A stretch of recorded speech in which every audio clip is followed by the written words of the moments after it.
মুখোপাধ্যায়ের বইটির উপরে আলোচনা করছি। আমাদের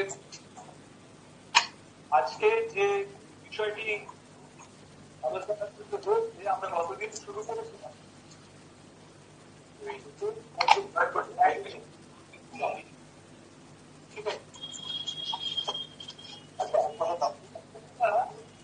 যে বিষয়টি শুরু করছে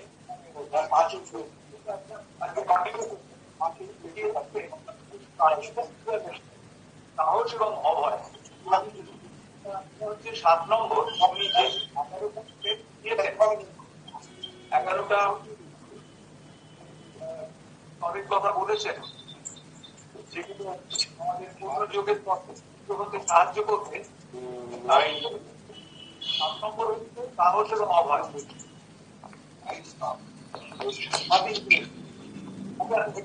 মাইক্রোফোনটা অফ করে দিলে ভালো হয়।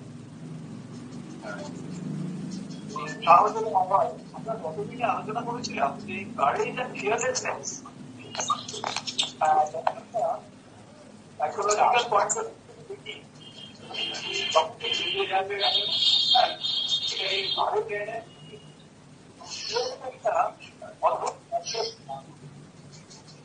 অর্থাৎ বলছেন যে একজন মানুষ সাহসী, সেটা বোঝাতে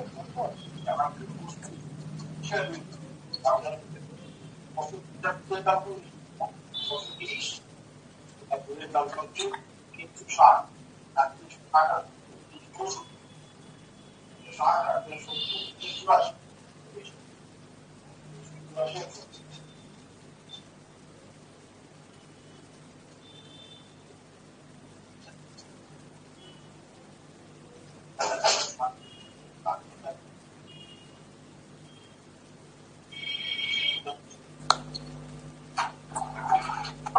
বা অভাব, এই তিনটি লেভেল হচ্ছে ফিজিক্যাল, প্র্যাকটিক্যাল এবং মেন্টাল। তিনটি লেভেলে আমরা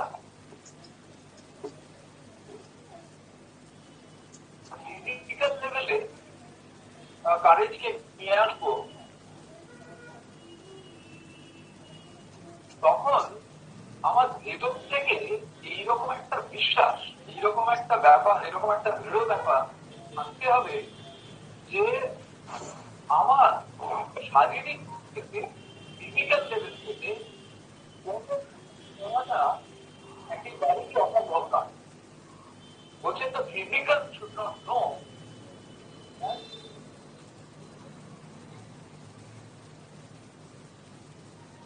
should not know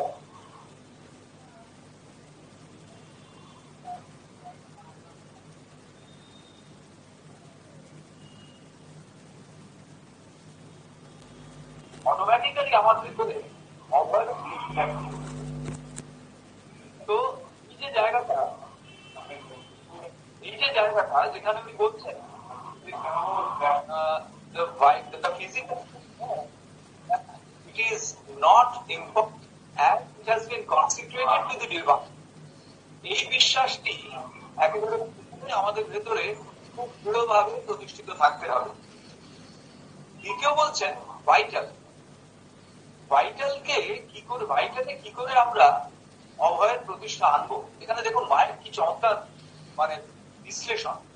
মা বলছেন দেখো, ভাইটালকে যদি সত্যি সত্যি একেবারে ভাইটালের মতো চলতে দেওয়া যায়, যদি শুধুমাত্র আবেগটাই তার কাছে প্রধান হয়ে থাকে, আবেগটাই যদি তার কাছে প্রধান হয়ে থাকে তার পরিচালনার ক্ষেত্রে, তাহলে পড়াটা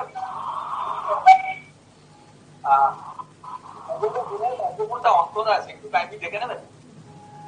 তো সেখানে ভয় ঢুকে পড়ার সম্ভাবনা খুব বেশি থাকে। অর্থাৎ যদি ভাইটাল পুরোপুরি আবেগ দ্বারা পরিচালিত হয়, সুতরাং সেখানে ফিয়ারের এন্ট্রি একটা তার সম্ভাবনা থাকে। সেই জন্যে মা বলছেন যে ভাইটালকে যদি ওই ভয়ের জায়গা থেকে বার করে আনতে হয়, তাহলে এটাকে মেন্টাল রিজন দিয়ে একটা র্যাশনালিটি এর ভেতরে এস্টাবলিশ করতে হবে। তো এইখানে একটা সমস্যা আসে যে তাহলে কি vital should entirely submit to the mind. সেখানে মা বলছেন না, there should be a balance between vital and mental rationality. অর্থাৎ ভাইটাল এবং মেন্টাল রেশনালিটির ভেতরে একটা ব্যালেন্স থাকবে, যে ব্যালেন্সটা শুধুমাত্র সেই জায়গাটাকেই রেস্ট্রিক্ট করবে, যে জায়গাটা ভাইটাল ইম্পালসের থ্রু দিয়ে একেবারে এগিয়ে যাচ্ছে, মানে ইম্পালসের থ্রু দিয়ে সমস্ত বাধা ভেঙে এগিয়ে যাচ্ছে। সেখানে ওই মেন্টাল রেশনালিটি ভাইটালকে খানিকটা হেল্প করবে তার ভেতরে সাহসের প্রতিষ্ঠা করতে। তা না হলে অনেক সময় it will get overpowered by fear. মা এই আলোচনা করতে গিয়ে আরেকটি খুব অসাধারণ কথা বলছেন। মা বলছেন যে তবে আমাদের নজর রাখতে হবে এক একটা সময়, তখন কিন্তু vital helps to garner courage. ভাইটালের ভেতরে যখন একটা ভীষণ রকম কর্মপ্রেরণা এসছে, সেটা কিন্তু অনেক সময় এই নীতিকে অতিক্রম করে চলে যায়, তার ভেতরে একটা অটোমেটিক্যালি একটা সাহসের সঞ্চার হয়। ঠিক সেই যেরকম আমরা যদি মাইন্ডের দিকে যাই, মেন্টালের দিকে যাই, সেখানে যদি আমরা রেশনালিটির দিকে যাই, সেখানে রেশনালিটি যদি খুব বেশি ঢালে ভাইটালকে, তাহলে যেমন ভাইটালের ভেতরকার যে সৃষ্টিশীলতা সেটা বাধা পায়, আবার এক একটা সময় আছে ভেতরে একটা স্পন্টেনিয়াস কারেজ, সেইটা একে অনেক দূর এগিয়ে যেতে সাহায্য করে। তো তাহলে কি করব? তো মা বলছেন এক্ষেত্রে সব থেকে ঠিকঠাক ব্যাপারটা হবে যে, এই জায়গাটা খুব মন দিয়ে শোনবা। মা বলছেন whenever you feel a vital urge towards performance of a particular walk, যখনই আমরা ভেতর থেকে একটা প্রাণ সত্তার প্রেরণা পাবো, প্রণোদনা পাবো কোনো একটি কাজের সঙ্গে যুক্ত হবার, তখনই আমাদের বিচার করতে হবে, তখনই আমাদের দেখতে হবে যে এই প্রণোদনাটি কোথা থেকে আসছে। এটা কি আমার লোয়ার ভাইটাল থেকে আসছে, না এটা আমার ফাইনাল ভাইটাল থেকে আসছে, এইটা দেখতে হবে। এখন স্বভাবতই আমাদের নিজেদের পক্ষে এইটা বিচার করা একটু অসুবিধে, কারণ লোয়ার ভাইটাল অনেক সময় ফাইনাল ভাইটালের রূপ নিয়ে আসে। যেমন একজন অন্যায় করেছে, আমি তাকে শাস্তি দিতে গিয়ে তার প্রতি এমন নিষ্ঠুরতা দেখালো, যেটা আসলে কিন্তু আমার লোয়ার ভাইটাল আমাকে ওভারপাওয়ার করে ফেলেছে বলে এটা করলো। ঠিক সেই রকম আমার কোনো একটা বিষয় সম্পর্কে আমার ভেতর থেকে ভীষণ একটা সেই অ্যাভয়েড করবার একটা চেষ্টা আসছে। তো সেই বিষয়টা আমার পক্ষে প্রোগ্রেসের সহায়ক হলেও ভাইটাল শ্রিঙ্কেজ একে বলে, যেন ভাইটাল সেই জায়গা থেকে সরিয়ে নিয়ে আসছে আমার ভেতর আমাকে। তো সেই জন্যে আমি যেন সেই জায়গা থেকে সরে গেল। এই দুটো জায়গাকে ব্যালেন্স করতে গেলে মা একটা খুব চমৎকার উদাহরণ বা একটা খুব চমৎকার উপায়ের কথা বলছে। মা বলছেন যখনই তুমি কোনো একটা কাজের জন্য ভাইটাল আর্জ ফিল করবে, তখনই প্রথমে সেই কাজটা বা সেই কাজের ডিসিশনটা তুমি আমার কাছে দেবে, you keep it to me. এটা মানে একজন ভক্তের প্রশ্নের উত্তরে মা বলছেন যে যখনই তুমি ভেতর থেকে একটা কোনো কাজের আর্জ ফিল করবে, তখনই, এবং যদি তুমি তোমার সেটা মনে হয় যে this is a vital urge, তুমি সেটা সঙ্গে সঙ্গে আমাকে দিয়ে দাও অ্যান্ড ওয়েট, এবং তারপরে অপেক্ষা করো। মা তারপরেই বলছেন যেরকম যে তোমার ওই অপেক্ষা করার মতন যে ব্যাপারটা, সেটা তোমাকে ভাইটাল অ্যালাউ নাও করতে পারে, বাট ইউ ওয়েট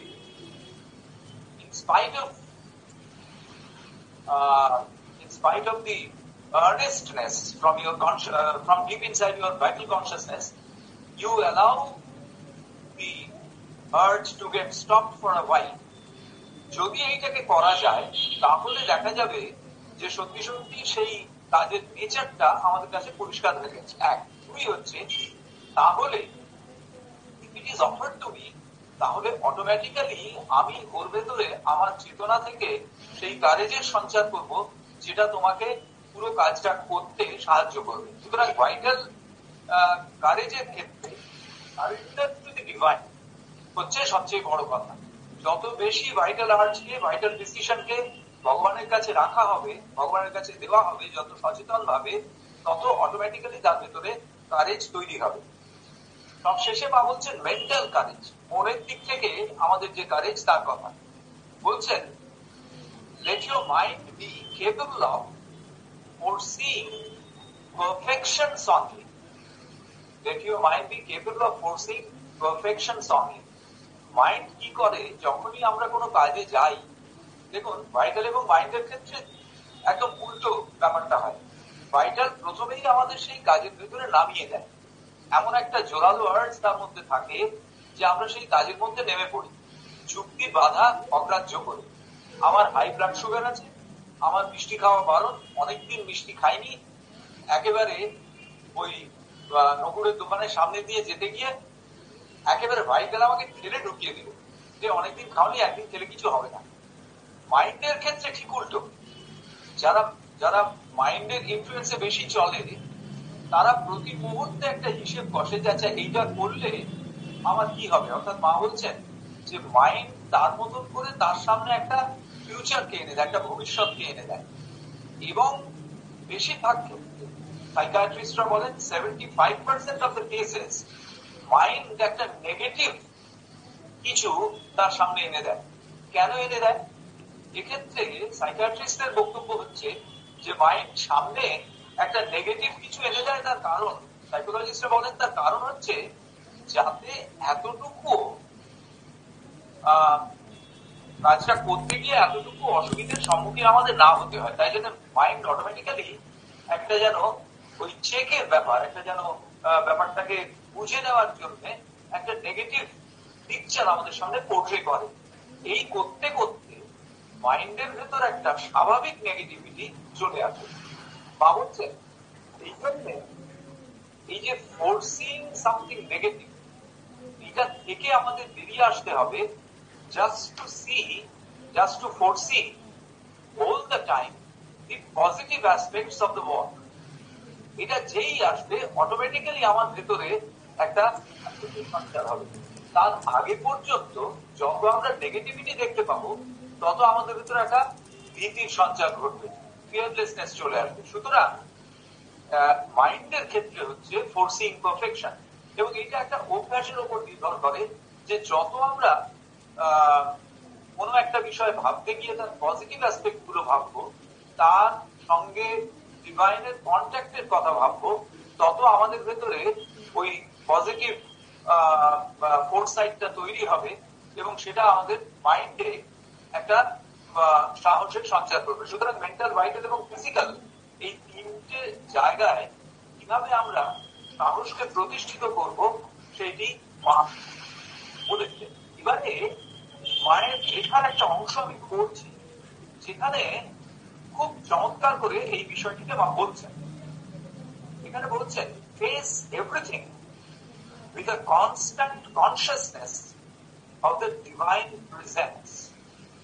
প্রথম হচ্ছে যখনই আমরা কোনো একটা পরিস্থিতিতে যাব, যে পরিস্থিতিতে আমাদের ভেতরে ভীতির সঞ্চার হচ্ছে বলে আমরা মনে করছি, তখনই মা বলছেন যে আমাদের ভেতরে এই অভ্যাসটা তৈরি করতে হবে যে যে কোনো পরিস্থিতি আমরা দেখব তার ভেতরে ডিভাইন প্রেজেন্সের নিরিখে, অর্থাৎ আমরা এমনকি তথাকথিত প্রতিকূল পরিস্থিতির সামনেই যখন পড়ি, সামনেও যদি পড়ি না কেন, আমাদের দেখতে হবে যে তার মধ্যে ভগবানের অস্তিত্ব কোথায় রয়েছে।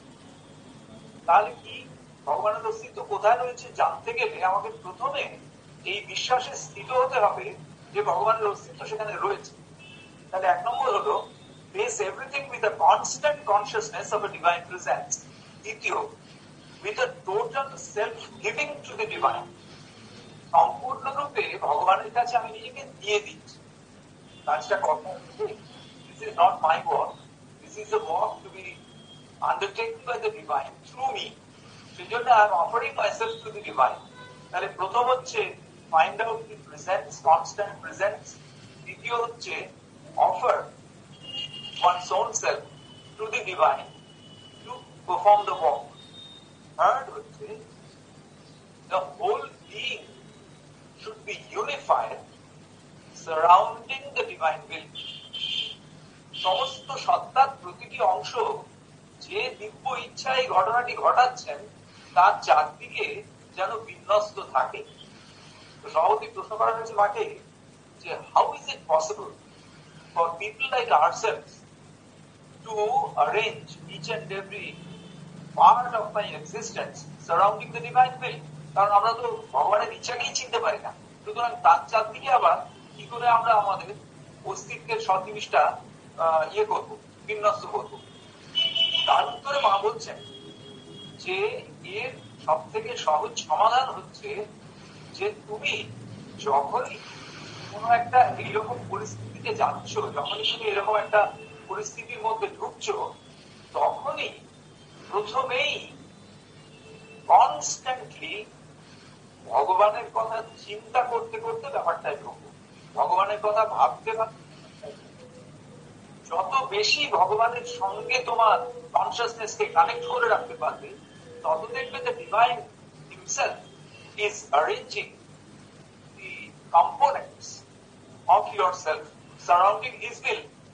যত বেশি তুমি ভগবানের সঙ্গে কানেক্টেড থেকে এর মধ্যে ঢুকতে পারবে, তত বেশি ভগবান তোমার প্রত্যেকটি উপাদানকে কেন্দ্রীয় ইচ্ছার চারিদিকে নিজেই বিন্যস্ত করে নেবে, তোমাকে করতে হবে না। সুতরাং আমরা যদি যখন যে পরিস্থিতিরই সম্মুখীন হই না কেন, যদি আমরা এই তিনটি বিষয়কে মনে রাখি, প্রথম হচ্ছে to find out the divine presence, তার ভেতরে ভগবানের উপস্থিতি কোথায় সেটা খোঁজা।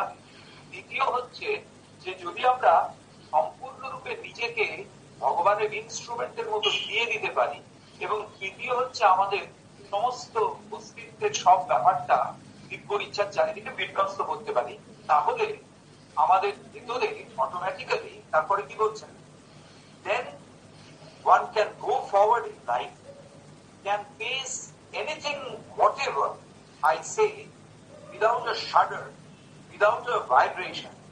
This, you know, is the result of a long effort. Not only long, it has to be a steadfast effort.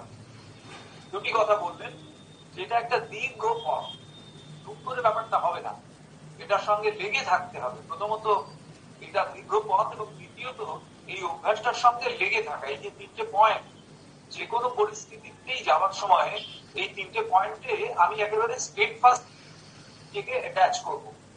সুতরাং এই হচ্ছে তিনটে স্টেজ, যেগুলো আমরা যদি আমাদের ভেতরে প্র্যাকটিস করতে পারি, তাহলে দেখা যাবে যে আমরা ক্রমশ আমাদের ভেতরে ওই যে কারেজ এন্ড ফিয়ারলেসনেস, এটি এস্টাবলিশ করতে পারছি। এবারে আমরা দেখি যুগলদা কি বলছেন।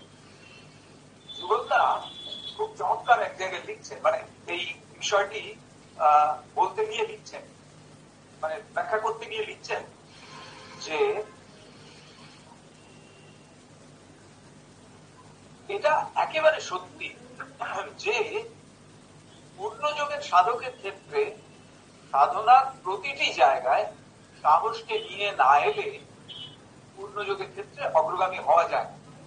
তার কারণ বলছেন, যখনই তুমি পূর্ণযোগের সাধনায় একটু এগোচ্ছ, খুব সামান্য একটু অগ্রগতি যখনই তুমি করছো, তখনই সবসময় মনে রাখবে যে তোমার উপরে নজর রাখছে অ্যান্টি ডিভাইন ফোর্সেস। কারণ তোমার একটু প্রগতিকেই তারা তাদের বিরুদ্ধ একটা বিষয় বলে ধরে নিচ্ছে, এবং তারা কি করবে, সঙ্গে সঙ্গে তারা তোমার কাছে চলে আসবে এবং তোমার সামনে তারা নানান বিচিত্র ভয়াবহ বিষয়কে এনে ধরবে। যত এই ভয়াবহ বিষয়গুলিকে তোমার সামনে এনে ধরবে, তত তুমি দেখবে তোমার ভেতর থেকে একটা অটোমেটিক শ্রিঙ্কেজ চলে আসছে, অটোমেটিক্যালি তুমি তার থেকে পিছিয়ে যাচ্ছ। যেমন যুগলদা একটা উদাহরণ দিচ্ছে, বলছেন একেবারে প্রাথমিক ভাবে পূর্ণযোগের সাধকের কাছে যে কাজটা ভীষণ ভীষণ প্রয়োজনীয়, সেটা হচ্ছে প্রতি মুহূর্তে মায়ের সঙ্গে যুক্ত থাকা, চেতনাগত ভাবে প্রতি মুহূর্তে মায়ের সঙ্গে যুক্ত থাকার অভ্যাস। বলছেন এটা যেরকম আমাদের ভেতরে শ্রী অরবিন্দের সেই আর গডে যা আছে, যে ফেজ থাকে, একটা ফেজ থাকে যখন খুব সহজেই আমরা মায়ের সঙ্গে যুক্ত থাকতে পারি, যুগলদা বলছেন যে একটা সময় থাকে যখন খুব সহজেই আমরা সব কাজ মাকে অফার করছি, সমস্ত সময় মায়ের সঙ্গে যুক্ত থাকছি।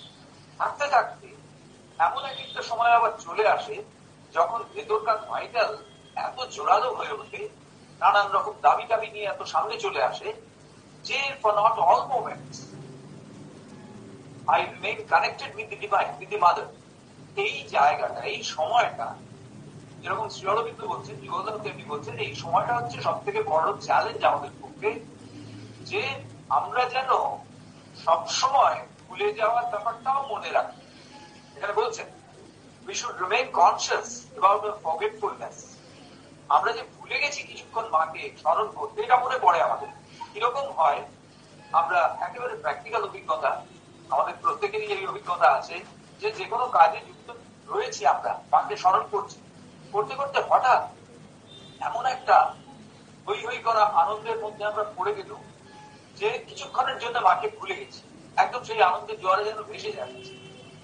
হঠাৎ কিছুক্ষণ বাদে বা একদিন পরে মনে পড়ে, জানে এই সময়টা তো মাকে স্মরণ করা হয়নি।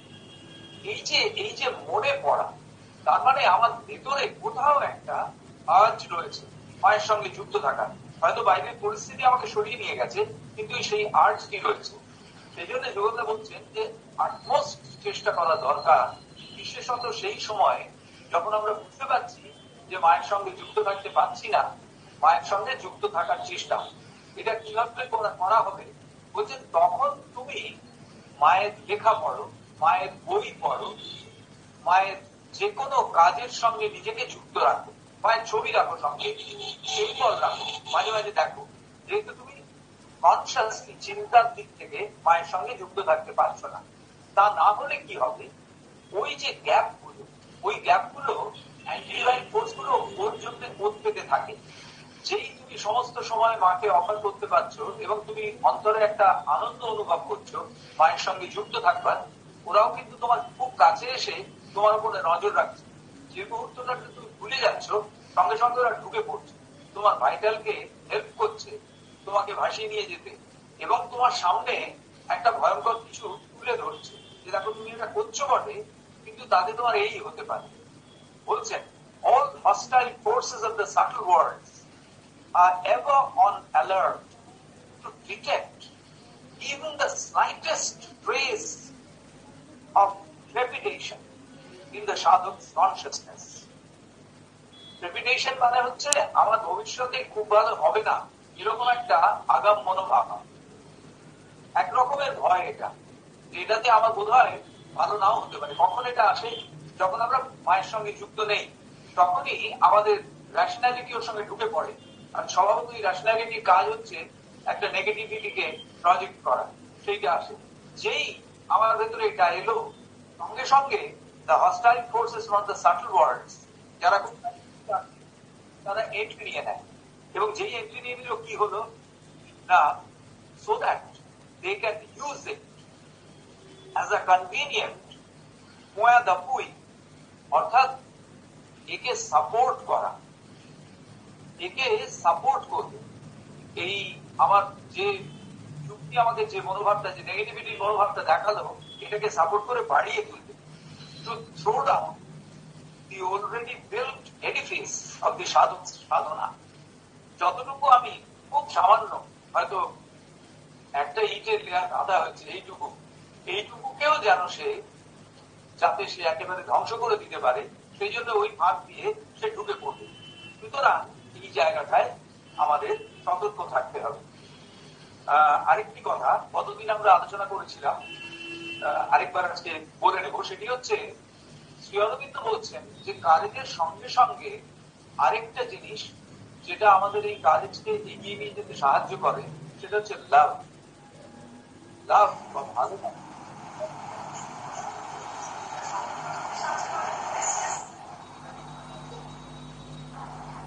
তাহলে শ্রী অরবিন্দ এখানে বলছেন যে courage and love are the twin virtues. They are dependent on each other.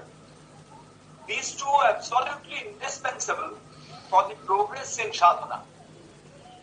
এই শ্রী অরবিন্দের কথা। তিনি বলছেন কারেজ এন্ড লাভ, এই দুটিকে যদি একসঙ্গে আমরা নিতে পারি, যদি ভগবানের প্রতি ভালোবাসা আমাদের তৈরি হয়, তাহলে অটোমেটিক্যালি সেটি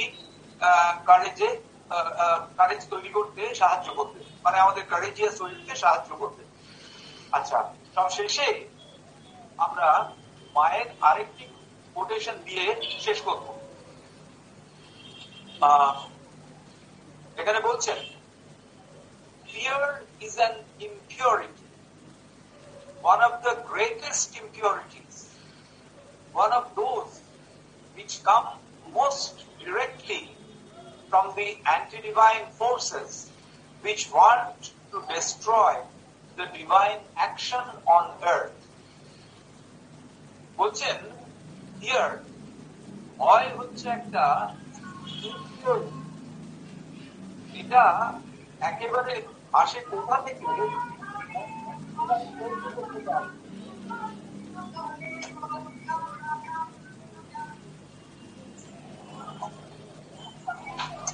যে ভয় হচ্ছে একটা ইমপিউরিটি, এবং এবং কোনো প্রোটেকশন ভগবানের কাছ থেকে আমরা পাবো না যদি আমাদের ভেতরে কোন রকম ইমপিউরিটি থাকে এই পূর্ণযোগের পথে আসতে গেলে। তো মা বলছেন যে directly from the anti divine forces, অদিব্য শক্তির কাছ থেকে এই ইমপিউরিটির মতন, মানে যেটা যেটা আমাদের ভেতরের সংশুদ্ধিকে নষ্ট করে দেয়, এইরকম একটা এলিমেন্ট হিসেবে ভয় আমাদের মধ্যে প্রবেশ করে।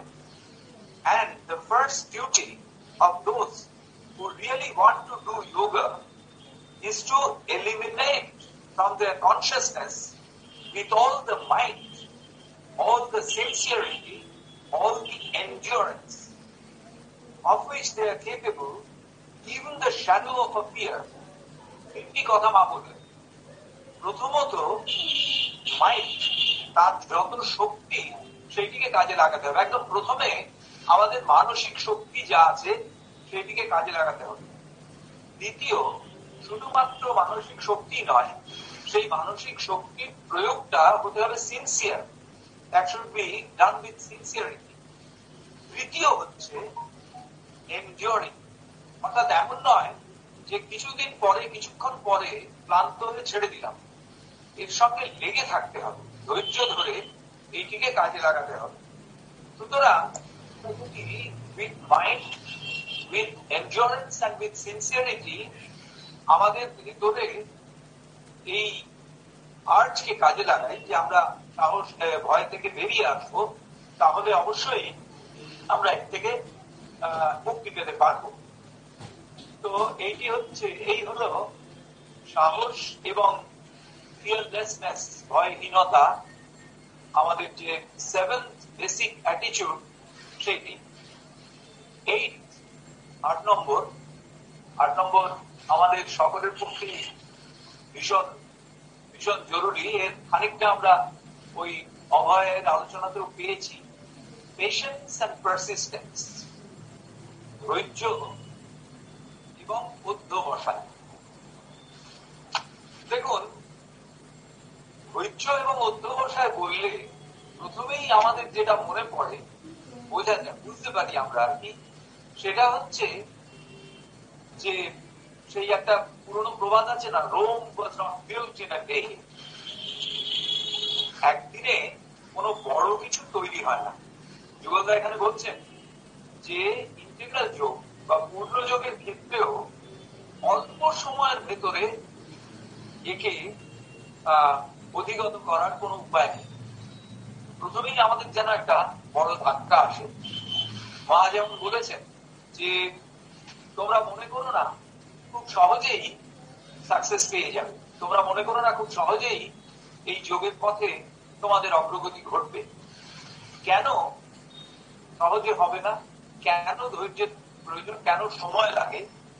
তার কারণ হচ্ছে এই পূর্ণ যোগ আমরা তো জানি রূপান্তরের যোগ, এবং রূপান্তরের যোগ মানে প্রকৃতিগত ভাবে আমরা যে অস্তিত্বের যে অংশগুলো যেমন যেমন ভাবে পেয়েছি তাদের প্রত্যেকটিকে রূপান্তরিত করতে হবে, অর্থাৎ তাদের প্রত্যেকটিকে সেই প্রকৃতি থেকে দিব্য প্রকৃতিতে নিয়ে যেতে হবে।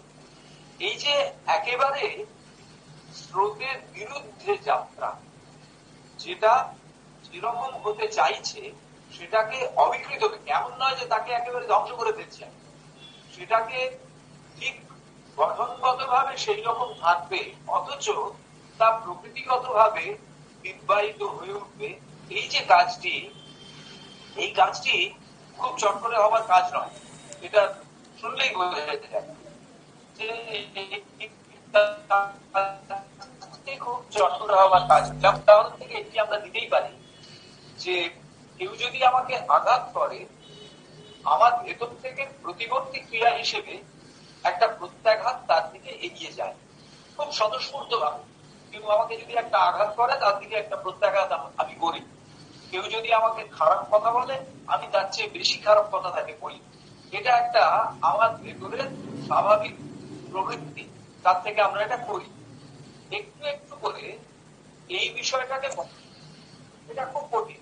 যেমন আমরা যদি, মা একটা উদাহরণ দিয়েছেন, কেউ তোমাকে একটা ঘুষি মারল, তোমার স্বাভাবিক প্রবণতা হবে তাকে পাল্টা একটা ঘুষি মারা। আচ্ছা তুমি বলো তো আমাকে, যে হাতটা যদি পকেটেই রাখো তাকে না মেরে, তো কোন কাজটা সহজ বলে তোমার মনে হয়? তাকে একটা ঘুষি মেরে দেওয়া, না ওই আর্টস থেকে নিজেকে সরিয়ে হাতটাকে পকেটে রাখা? তো স্বভাবতই সে বলবে যে হাতটা পকেটে রাখা, কারণ স্পন্টেনিয়াসলি আমার হাতটা চলে যাবে। দুটো কারণ, প্রথমত সে একটা অন্যায় করেছে, তাকে আমাকে শিক্ষা দিতে হবে। দ্বিতীয়ত এটা প্রতিবর্তী ক্রিয়ার মতন আমাদের কাছ থেকে চলে যাবে। তো তখন মা বলছেন যে বেশি সাহসী যে সে কোন কাজটা করে, সহজ কাজটা না শক্ত কাজটা? অবভিয়াসলি শক্ত কাজটা। তো এই যে একটু একটু করে নিজেকে ভেঙে গড়া, এটাতে কিন্তু সময় লাগে, এটাতে কিন্তু দীর্ঘ সময়ের প্রয়োজন।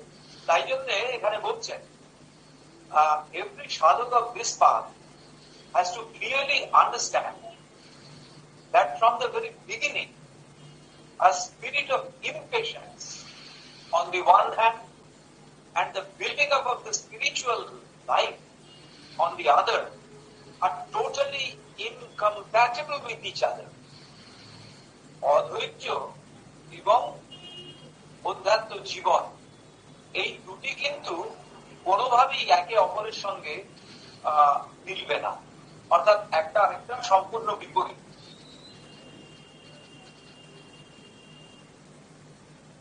If on the way with the main hope can attain to his realization in a relatively short time, he will very soon face the fate of a hapless bird which would like to fly through the heavens with both its wings clipped.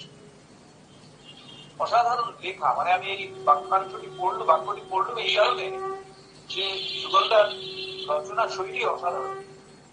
তিনি বলছেন যে যদি কেউ মনে করে সময়ের মধ্যে আমি যোগের পথে এগিয়ে যাব, একটা কিছু রিয়েলাইজেশন অ্যাটেইন করব, তাহলে সেটা কখনোই সম্ভব না। তুলনা দিয়েছেন কিরকম, একটা পাখি সে এগিয়ে যাচ্ছে, সে যেন স্বর্গ পর্যন্ত পৌঁছে যাবে, অথচ তার ডানা দুটো কেটে দেওয়া হয়েছে। তার পক্ষে যেমন ওই উড়ে গিয়ে স্বর্গে পৌঁছানো সম্ভব নয়, তেমনি যার ভেতরে এতটুকু অধৈর্য থাকবে তার পক্ষেও ওখানে পৌঁছানো, মানে স্পিরিচুয়াল লাইফের ভেতর দিয়ে এগোনো সম্ভব নয়। আশ্রমের একাধিক সাধকের জীবনে আমরা দেখেছি, তারা যে কাজ তাদের দেওয়া হয়েছে নিষ্ঠার সঙ্গে সেই কাজ বছরের পর বছর করে গেছেন, বছরের পর বছর কোনো প্রশ্ন না করে, এবং প্রতি মুহূর্তে ওই কাজের মাধ্যমে নিজেকে মায়ের কাছে নিবেদন করেছে। করতে করতে তাদের ভেতরে সেই রূপান্তর বা সেই দিব্য রূপান্তর ঘটে গেছে। একই কাজ মা তাদের ওই কাজই অ্যালট করেছেন এবং তারা সেই কাজই করে গেছেন বছরের পর বছর, কোনো প্রশ্ন না করে। তাই বলছেন যে আমাদের ভেতরে পূর্ণ রূপান্তরের জন্য যে সময়, সেই সময় আমাদের দিতেই হবে। এখানে তিনি আশ্রম ডায়েরির একটা জায়গা উল্লেখ করছেন, আশ্রম ডায়েরির একটা জায়গা উল্লেখ করছেন। এখানে বলছেন, বলছেন, patience is one of the most necessary lessons. A patience full of a calm and gathering strength, এটি মনে রাখবা। ধৈর্যের সঙ্গে আর দুটো জিনিস চলে আসে। প্রথমত তার ভিতরে থাকবে শান্তি এবং গ্যাদারিং স্ট্রেংথ। আমার অস্তিত্বের বিভিন্ন জায়গায় যতটুকু শক্তি আছে সেগুলোকে আমি কেন্দ্রীভূত করব। সেগুলোকে আমি কেন্দ্রীভূত করব কোথায়? না আমার একেবারে অন্তরের গভীরে যে দিব্য উপস্থিতি তার চারদিকে। কিরকম? যে আমি যদি আমাকে লক্ষ্য করি তাহলে আমি দেখবো আমার বিভিন্ন জায়গায় ছোট ছোট একটু পারঙ্গমতা আছে। আমি এই কাজটা এতটুকু করতে পারি, ওই কাজটার অনেকগুলো স্টেপের ভেতরে এই স্টেপটা আমি করতে পারি। এইরকম অনেকগুলো ছোট ছোট পারঙ্গমতা আমার ভেতরে রয়েছে। এই প্রত্যেকটি পারঙ্গমতা আসলে আমার ভেতর দিয়ে দিব্য শক্তির যে প্রকাশ তার একটা ম্যানিফেস্টেশন, তার একটা প্রকাশ। এই প্রত্যেকটি বিষয়কে আমাদের একত্রিত করতে হবে যেন অন্তরে যে দিব্য প্রকাশ, অন্তরে যে দিব্য উপস্থিতি রয়েছে তার চারদিকে এইটি এবং আমাদের ভেতরকার একটা শান্ত অবস্থা, এই দুটোকে মেনটেন করে আমাদের ধৈর্যের মধ্যে দিয়ে এগোতে হবে। এক।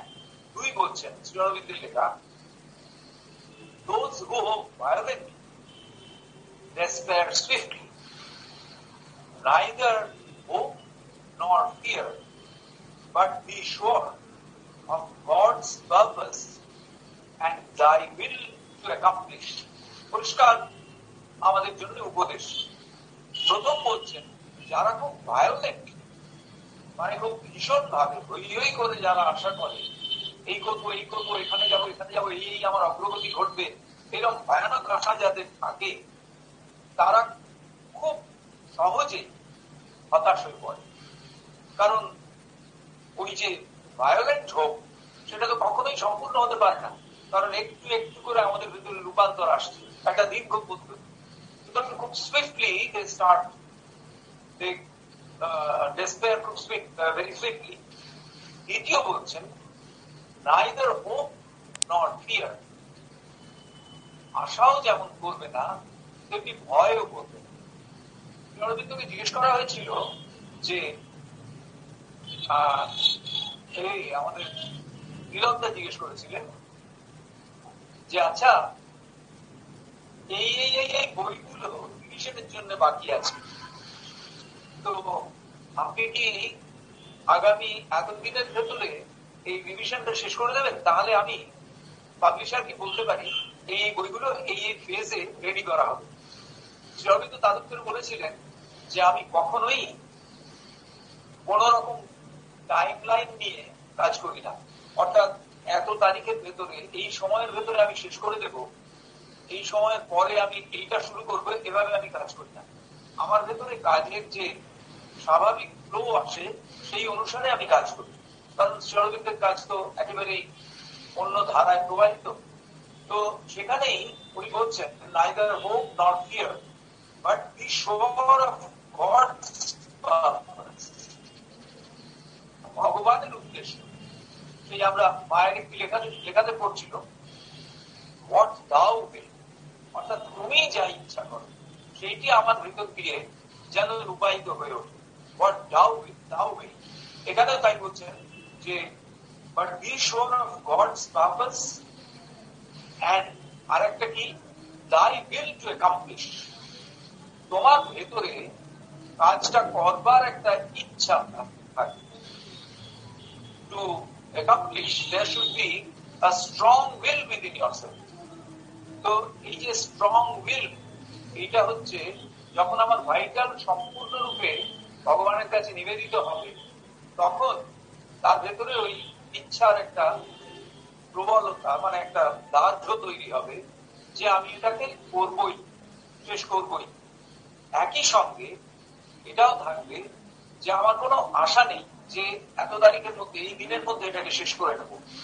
ভগবানের যেরকম ইচ্ছে সেইভাবেই, ভগবানের যেরকম প্ল্যান সেইভাবেই এটা চলবে, কিন্তু আমার ভেতরে ইচ্ছার একটা দৃঢ়তা থাকবে। আমাদের ক্ষেত্রে কি হয়, যারা ভাইটালি ড্রিভেন তাদের ক্ষেত্রে ভীষণভাবে আশা করলাম কিছু দূর এগোনোর পরে যখন দেখলাম এটা একটা দীর্ঘস্থায়ী পদ্ধতি, তখন আমরা যেন আস্তে আস্তে পিছিয়ে পড়তে থাকি। এই জায়গাটা শ্রী অরবিন্দ বারবার বলছেন। তাই একাঙ্কিস the road of yoga is long. Every inch of ground has to be won against much resistance, and no quality is more needed by the sadhak than patience and single-minded perseverance with a faith that remains firm through all difficulties. এটা আমাদের মনে রাখতে হবে যে যোগের পথ হচ্ছে প্রতি মুহূর্তে প্রতিবন্ধকতা দিয়ে তৈরি। আচ্ছা, স্বভাবত এই প্রশ্ন হয় যে এটা যদি ভগবানেরই ইচ্ছে, ভগবানেরই কাজ, তাহলে এত প্রতিবন্ধকতা কেন? এখানে খুব সহজে উত্তর হলো যে এটি ভগবানের ইচ্ছে, ভগবানের কাজ, কিন্তু আমাদের লক্ষ্য হচ্ছে, আমাদের যে লক্ষ্য, এই লক্ষ্যটি হচ্ছে একেবারে খুব সুনির্দিষ্ট ভাবে ভগবান যা চাইছেন তাতে গিয়ে পৌঁছবে। কিন্তু আমাদের কাছে যে র মেটেরিয়াল আছে, আমাদের অস্তিত্ব, এই র মেটেরিয়ালটি হচ্ছে absolutely against the nature of the divine. ভগবানের যে প্রকৃতি তার বিপরীত প্রকৃতির র মেটেরিয়াল। সুতরাং এই বিপরীত প্রকৃতির র মেটেরিয়াল নিয়ে যদি আমি একেবারে উল্টো দিকের একটা লক্ষ্যে এগোতে চাই, তাহলে প্রতি মুহূর্তে যে প্রতিবন্ধকতা আসবেই, এ বিষয়ে কোনো সন্দেহ নেই। কিন্তু এই প্রতিবন্ধকতাগুলো হচ্ছে এক একটা উপায়, যে উপায়গুলো আমাদের কাছে আমাদের প্রকৃতির বৈপরীত্যকে তুলে ধরছে এবং তাকে রূপান্তরের কথা বলছে। প্রতিটি প্রতিবন্ধকতাকে যদি আমরা উপযুক্তভাবে স্টাডি করতে যাই, তাহলে দুটি জিনিসের প্রয়োজন। একটি হচ্ছে পেশেন্স এন্ড পারসিস্টেন্স, আরেকটি হচ্ছে কারেজ, যেটা কথা আমরা ঠিক আগেই বললাম, যে সাহস, যে এই প্রতিবন্ধকতাকে আমরা অতিক্রম করবই। এবং এই প্রতিবন্ধকতা কি? আসলে এটি প্রতিবন্ধকতার রূপে আমার রূপান্তরের পথটি খুব সুনির্দিষ্ট দেখিয়ে দিচ্ছে, আমার রূপান্তরের পথটি খুব সুনির্দিষ্ট করে দেখিয়ে দিচ্ছে। এই হলো দুটো দিক, যে দুটো দিক আমাদের এই যোগপথে প্রতি মুহূর্তে আমাদের সামনে এসে উপস্থিত হয়, যে প্রতিবন্ধকতা এবং তার মধ্যে দিয়ে আমাদের অগ্রগামিতার পথটাকে সুনিশ্চিত করে দেওয়া, রূপান্তরের পথটাকে সুনিশ্চিত করে দেওয়া। একটা উদাহরণ দিয়ে আমরা পরের পয়েন্টে যাচ্ছি। একজন খুব সিনিয়র সাধক, তিনি বললেন যে আমি আসার পরে আমাকে প্রেসের যে কাজটি দেওয়া করবি, একটা রিপিটিটিভ কাজ, মানে একটা পৌনঃপুনিকতা তার মধ্যে আছে, এবং এই যে কাজ বারবার করে যাচ্ছি, মাঝে মাঝেই আমার মনে হতো যে এতে কি সত্যি আমার প্রোগ্রেস হচ্ছে, এরকম একটা আমার মধ্যে দেখা দিত। তো যখনই আমার মধ্যে সন্দেহ দেখা দিত, সঙ্গে সঙ্গে আমি সেটা মায়ের কাছে, এটা কি আমাদের কাছে লেস নেয় মতো বলছেন, সঙ্গে সঙ্গে আমি সেটা মায়ের কাছে সমর্পণ করতাম, যে মা, আমার মধ্যে এই সংশয় দেখা দিচ্ছে। মায়ের কাছে আমি সেটা সমর্পণ করতাম এবং অপেক্ষা করতাম মায়ের কাছ থেকে একটা উত্তর পাওয়ার জন্য। বলছেন যে এরকম প্রায়শই হয়েছে যে ওই যে বিশেষ সময়ে আমি মায়ের কাছে ওটা অফার করেছি, তার হয়তো 7 দিন পরে আমার কাজের ভেতর দিয়ে একটা অদ্ভুত আনন্দের স্পর্শ আমাকে যেন কিছু একটা বলে গেল। আমি সেটা বুঝতে পারিনি, কিন্তু ওই কাজের যে একঘেয়েমি, তার যে একটা বোঝা হয়ে চেপে বসার মতো ব্যাপার, সেটা কেটে গিয়ে কাজের মধ্যে একটা আনন্দ যেন সঞ্চারিত হলো। তখনই আমি বুঝলাম যে I receive the reply from the mother.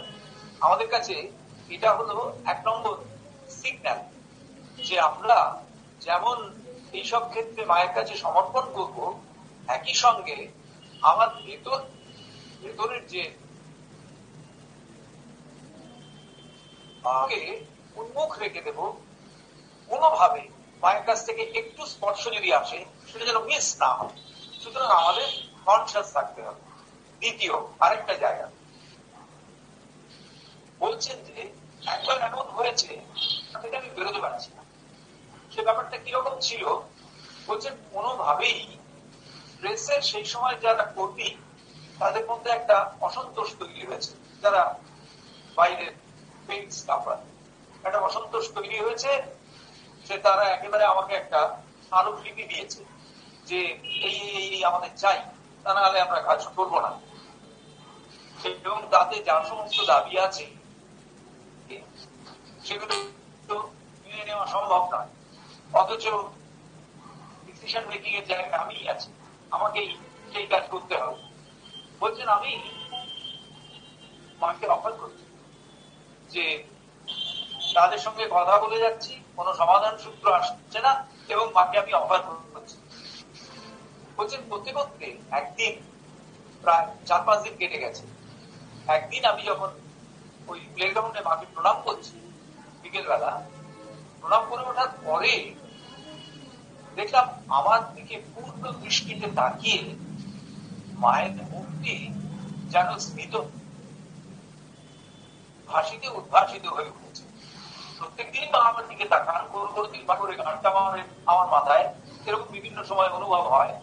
সেদিন আমি দেখলাম যে তার মুখটি যেন একটা স্মিত হাসিতে উদ্ভাসিত এবং আমার দিকে পূর্ণ দৃষ্টিতে তিনি চেয়ে আছেন। বলছেন সঙ্গে সঙ্গে আমার মনে হলো the problem is going to get solved. একটা অদ্ভুত আনন্দের মধ্যে বাড়ি চলে এলাম।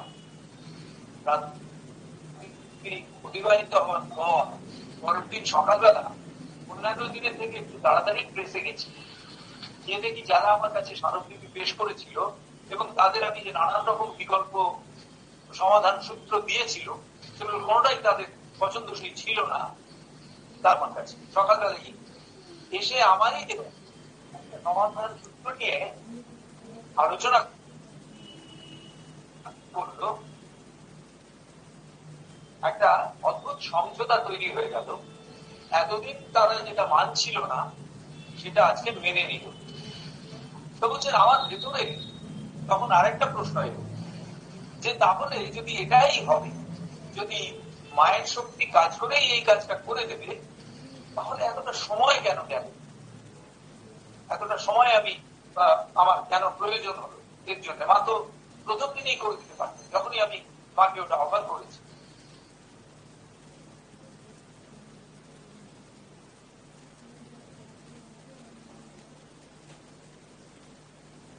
জিজ্ঞেসও করতে পারছি না, কারণ সেরকম সুযোগ পাচ্ছি না মাকে জিজ্ঞেস করার। অথচ প্রশ্নটা আমার ভেতরে চলছে।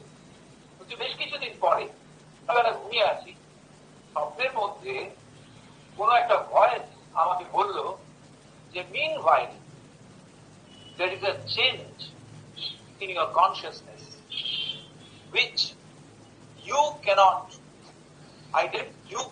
take note of, but that has happened. তুমি যদি খুব গভীর ভাবে তোমার দিকে তাকাও তাহলে তুমি দেখবে তোমার চেতনার মধ্যে একটা রূপান্তর ঘটেছে। Just to bring about this change, this transformation, I had to wait for applying my force to finally get the things done. তো এই যে ব্যাপারটা, অর্থাৎ প্রার্থনা, মায়ের শক্তির ক্রিয়া এবং কাজটা হয়ে যাওয়া, এই যে তিনটে স্টেজ, এর মাঝখানে যে দীর্ঘ সময়, এই সময়টা কিন্তু আমাদের রূপান্তরের জন্যই প্রয়োজন। এবং এই সময়টা, এই রূপান্তরটা ঘটে উঠবার জন্য আমাদের পেশেন্স এন্ড পারসিস্টেন্স একেবারে ভীষণ রকম ভাবে প্রয়োজন। বলা যেতে পারে আমরা যে মেটেরিয়াল নিয়ে এই যোগ সাধনাতে আসছি, যেরকম আপব্রিঙ্গিং ভেতর দিয়ে এসে আমরা যারা একেবারে ছেলেবেলা থেকে মায়ের দিকে এক্সপোজ, তাদের কথা বলছি না, আমরা যারা বিভিন্ন জায়গায় ধাক্কা খেতে খেতে মায়ের দিকে এসেছি, আমাদের পক্ষে পেশেন্স অ্যান্ড পারসিস্টেন্স হচ্ছে একেবারে প্রথম ধাপ যেটা আমরা নিতে পারি যদি শেষে ওই পরের যে ভার্চু বেসিক অ্যাটিটিউড সেটি স্টার্ট করে আমরা আজকের মতো ব্রেক করবো। Absence of grid and desires এটি একটু বিস্তারিত আলোচনার বিষয়। যুগলদাও এটা খানিকটা আলোচনা করেছেন। প্রথমেই তিনি বলছেন গ্রিড অ্যান্ড ডিজায়ার, লোভ এবং কামনা, এই দুটি কথা বলছেন। Spiritual consciousness can almost be defined as a stage of perfect egolessness. আমরা ইগো নিয়ে আলোচনা করেছি এর আগেই। একটা one of the virtues ছিল to be out of the egos, out of the clutch of the egos. এখানেও যুগলদা ইগোলেসনেস কে নিয়ে এলেন। কেন? And where there is no ego, with its inevitable sense of privation and wants of a million varieties, there cannot be any desires. প্রথমেই উনি বললেন যদি অহংবোধ না থাকে তাহলে কোন রকম কামনা বাসনা সেখানে আসতে পারে না। And where there are no desires, attachment cannot arise. যেখানে ডিজায়ার নেই, যেখানে কামনা বাসনা নেই, সেখানে অ্যাটাচমেন্ট, আসক্তি, সেটিও নেই। একদম পরপর। যদি অহংকে আমরা জয় করতে পারি তাহলে আমাদের কামনা বাসনা থেকে আমরা মুক্তি পাবো, কামনা বাসনা থাকবে না। এবং যদি কামনা বাসনা না থাকে তাহলে অ্যাটাচমেন্ট থাকবে না। তারপর বলছেন ego, desire and attachment are the three principal badges of a life of ignorance. অজ্ঞানতার জীবন, এই তিনটি তার অভিজ্ঞান, অহং,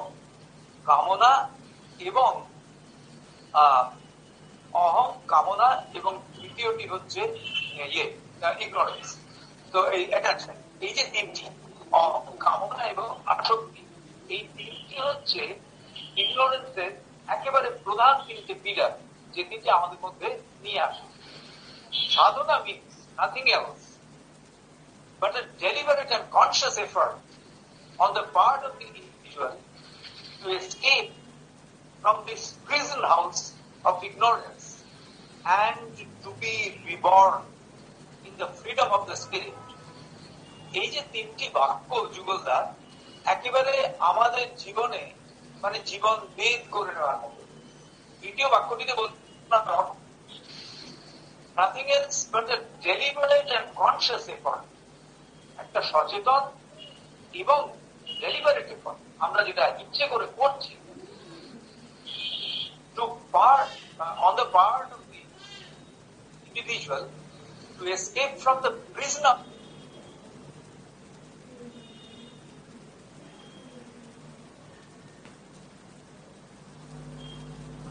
আমরা absence of greed and desire সেটি আলোচনা করছিল। তা ওইখানে যুগলদার একেবারে ফার্স্ট প্যারাগ্রাফে তিনটি সেন্টেন্স আছে যেগুলি অত্যন্ত গুরুত্বপূর্ণ। সেই তিনটি সেন্টেন্স আমরা পড়েছিলাম। প্রথমে উনি বলছেন যে অ্যাবসলিউট ইগোলেসনেস, এটি হচ্ছে সাধনার সব থেকে বড় অভিজ্ঞান। অ্যাবসলিউট ইগোলেসনেস এটি হচ্ছে সাধনার সব থেকে বড় বিষয়। মানে যদি আমরা আমাদের কনসিয়াসনেসকে সাধনার সঙ্গে যুক্ত করতে চাই তাহলে পারফেক্ট ইগোলেসনেস এটা দরকার। পারফেক্ট ইগোলেসনেস বলতে কি উনি বলছেন যে ইগো, ডিজায়ার আর অ্যাটাচমেন্ট এই তিনটে পরপর আসে। অর্থাৎ যদি আমাদের ভেতরে ইগো না থাকে তাহলে আমাদের মধ্যে ডিজায়ার থাকবে না, এবং যদি ডিজায়ার না থাকে তাহলে অ্যাটাচমেন্ট থাকবে না। সুতরাং এই যে তিনটে ইগো, ডিজায়ার এন্ড অ্যাটাচমেন্ট, এই তিনটি যেন আমাদের একটা প্রিজন হাউসের মধ্যে, একটা কারাগারের মধ্যে বন্দী করে রাখে। কিসের কারাগার? না, this is a prison house of ignorance. তার যেন ওই তিনটে গরাদের মতো, একটা ইগো, একটা ডিজায়ার আর একটা হচ্ছে অ্যাটাচমেন্ট, তিনটে গরাদের মতো। এটার থেকে আমাদের বেরোতেই হবে। এটার থেকে বেরোতে হবে কেন না, so that we can have a new life, a new birth, নতুন একটি জন্ম যেন আমরা পাই। আমরা প্রাচীন পরম্পরায় দ্বিজত্বের কথা জানি। একজন মানুষের চেতনাগত ভাবে নতুন জন্ম হতো আফটার দ্য ফিজিক্যাল বার্থ। এই চেতনাগত ভাবে নতুন জন্মের জন্য তাকে বলা হতো দ্বিজ। তো এখানেও ঠিক সেই রকম চেতনাগত ভাবে একটা নতুন জন্ম তার হবে এই কারাগার থেকে বেরিয়ে। সেটা কোথায় হবে বলছেন, in the freedom of the spirit, অন্তরাত্মার যে মুক্তি ক্ষেত্র, সেইখানে তার নতুন জন্ম হবে। এই অন্তরাত্মার মুক্তি ক্ষেত্র বা স্বাধীনতার ক্ষেত্র, এটিকে সম্পূর্ণরূপে আটকে রেখেছে এই প্রিজন হাউস অফ ইগনোরেন্স। এইটা থেকে আমাদের বেরিয়ে আসা, এইটি হচ্ছে ওই absence of greed and desires এর একেবারে প্রথম কথা। এই পর্যন্তই আমরা আজকে আলোচনা করলাম। পরের দিন এই বিষয়টি বিস্তারিত ভাবে যুগলদার লেখা থেকে আমরা আলোচনা করব।